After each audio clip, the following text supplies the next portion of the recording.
Yo, what's going on guys? Realm Gaming here, back with another video. In this episode, we're continuing our Keystone Hero Challenge on our Mistweaver Monk, attempting to push as high as we possibly can before Season 4.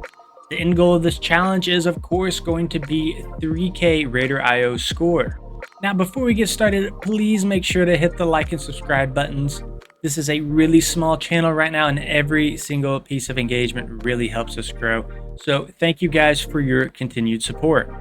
So we've peaked this season so far at 2700 IO on our Resto Shaman, and we are trying to surpass that, of course, before Season 4 hits on our Mistweaver Monk. So last week in Mythic Plus, we had Fortified, Afflicted, and Raging. Overall, not too bad. Afflicted can be super annoying on specific bosses, such as the Mindbender boss in Throne of Tides. You know, just any sort of boss where there's just not enough dispels to go around. This kind of leads us to where we have to sort of lean on other classes to help us dispel, or we're just simply not going to be able to down the boss as there's just too much damage going out. Now, I think moving forward, Mistweaver Monk is going to be my main. It's honestly night and day comparing this to something like my Resto Shaman in terms of both enjoyment and just me being better at Mistweaver Monk. Everything just flows so well on this class. Another small update I have is I am going to dive into the PvP world again, casually playing my Hunter in Battlegrounds. So we'll have some footage on that soon as I continue to gear him out in arenas. So please be looking forward to that. As far as our Mistweaver Monk goes though, our highest key of the week is going to be a 20 Throne of Tides. I was honestly pretty nervous going into it, which is weird because I've healed hundreds of 20s on my other characters in previous seasons, but I've never done it on a Mistweaver Monk before, so I really wasn't sure what to expect here. Now, as far as gear and Raider IO goes, last time you guys saw this character, we were sitting at 460 eye level, 1600 Raider IO. We are now 471 item level and 2.2k Raider IO. We're feeling pretty massive right now, and we will 100% be getting Keystone Hero by our next video. So without further ado, let's get into some keys to see how things went this week. Our first key of the week was a 19 Darkheart Thicket, and there were some major issues here. The first being we had to wait about 15 minutes for the tank to get into the dungeon. So that should have given me some clues right there, but we also just had some bad pulls on trash, especially the trash right after the first boss in here. However, that wasn't the biggest issue. The biggest issue was the other monk in the group DC'd probably 3 or 4 times throughout the dungeon, so we're basically running this with 2 DPS. Thankfully, the monk did end up getting it figured out, and we were able to time the dungeon, but the timer was pretty tight. We did get a dope 470 ring traded to us, so we got that bad boy enchanted and equipped, so that helped our overall item level. Then the next group we had was an 18 Everbloom, and I hadn't timed any sort of Everbloom on this character for a fortified week, so I was fishing for the massive Raider IO score here. Unfortunately, I did forget to start recording at the start of this run. We did have one wipe due to accidentally butt pulling a side trash pack, but after that we rallied and we did get things cleaned up. Now, one somewhat of an issue throughout this run was the Hunter.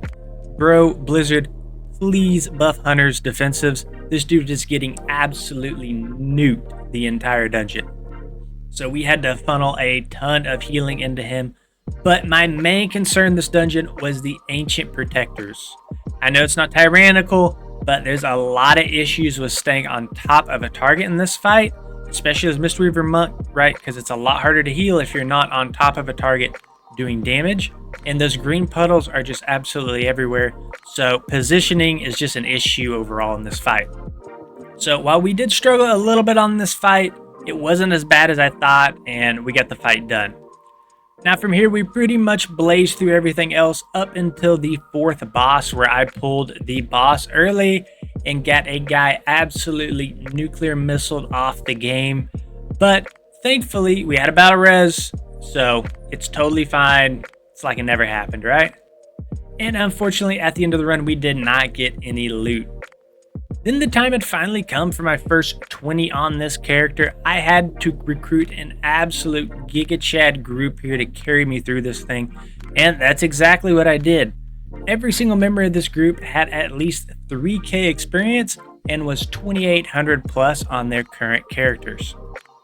My main concern this dungeon was the Mindbender boss for the dispels, the trash before the 4th boss due to the huge pulsing AoE, and of course the final ink blob boss.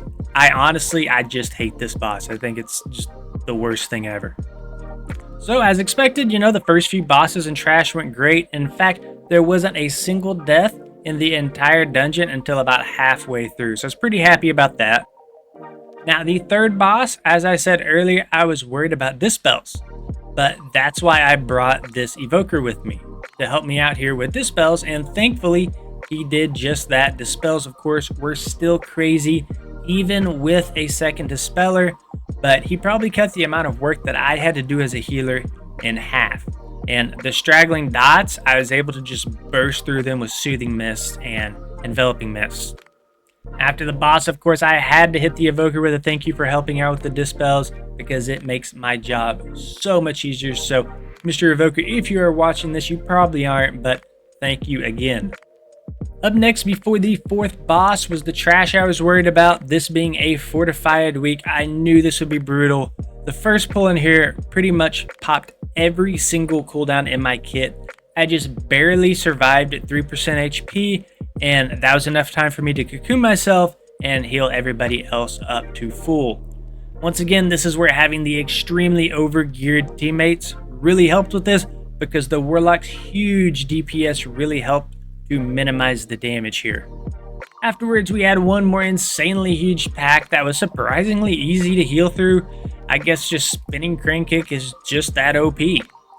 Then our last trash pull was the double sentries that required some decent spot healing, but nothing like the first group of sentries that we encountered. Now, immediately after this pull, our rogue says, "I'm so happy I don't play healer anymore." And bro, I feel that. I feel that.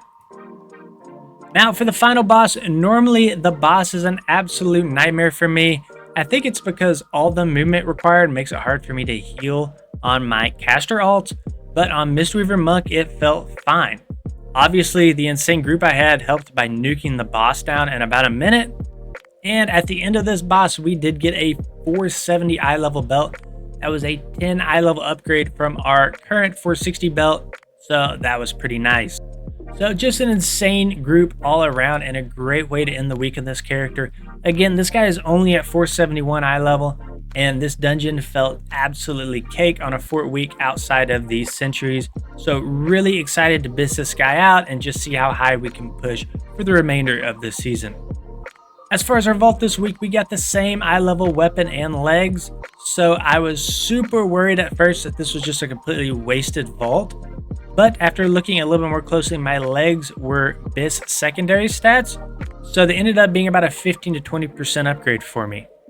In addition, I realized I was running around without my temporal spell thread on my legs, so it really ended up being a blessing in disguise here. Our key now is a 20 Blackrook hold, so we'll be grinding that one out this week, first thing.